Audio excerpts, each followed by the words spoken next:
Hello friends, তোমরা সবাই কেমন আছো? আশা করি সবাই ভালো আছো। আজ আমি মোচার চপ রেসিপি নিয়ে হাজির হয়েছি। চলো তাহলে রেসিপিটা শেয়ার করা যাক। এখানে আমি একটা মোচা ভালো করে কেটে জলে ভিজিয়ে রেখেছিলাম। মোচাটাকে নুন হলুদ দিয়ে ভালো করে সেদ্ধ করে নিয়েছি।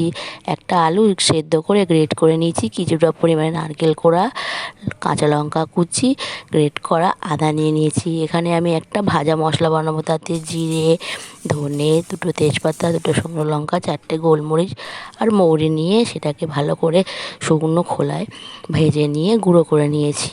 কড়া গরম করে সর্ষের তেল দিয়ে নিয়েছি। আমি প্রত্যেকটি রান্নাই সর্ষের তেলে করার চেষ্টা করি, তাতে রান্নার স্বাদটা দ্বিগুণ হয়ে যায়। গরম তেলের মধ্যে আদা ফোড়ন দেব, কাঁচা লঙ্কাটাও দিয়ে দেব, দিয়ে নাড়িয়ে চাড়িয়ে পরিমাণ মতন হলুদ, জিরের গুঁড়ো, লঙ্কার গুঁড়ো, ধনে গুঁড়ো অ্যাড করে দেবো।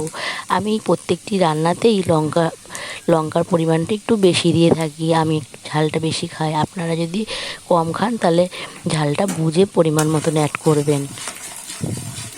মশলাটা ভালো করে ভেজে নিয়ে এরপর সেদ্ধ করা মোচাটা তুলে দেবো।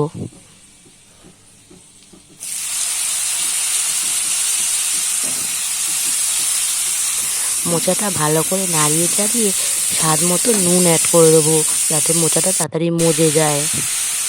নুন অ্যাড করে মোচাটাকে আমি চাপা দিয়ে রেখেছিলাম।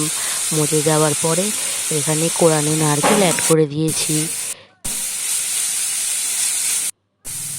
গ্রেট করে সেদ্ধ করে রাখা আলুটা দিয়ে দিলাম। ভালো করে নাড়িয়ে চাড়িয়ে স্বাদ মতো চিনি অ্যাড করে দেবো। নামানোর আগে গরম মশলা আর যে ভাজা মশলাটা করে রেখেছিলাম সেটা দিয়ে ভালো করে নাড়িয়ে চাড়িয়ে আমি মোচার চপের পুরটা রেডি করে নেব।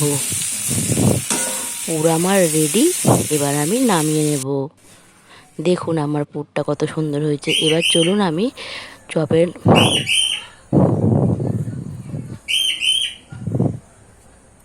চপটা কোটিং করি।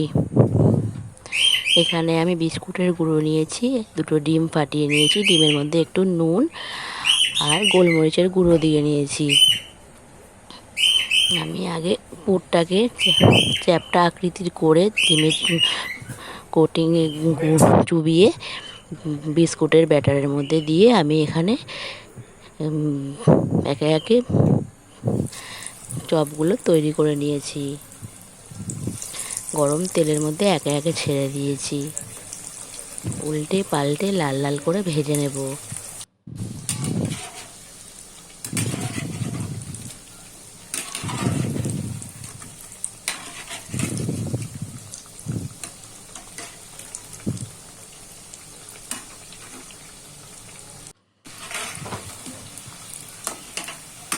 ভাজা আমার কমপ্লিট। কেমন লাগলো ভিডিওটা আপনারা অবশ্যই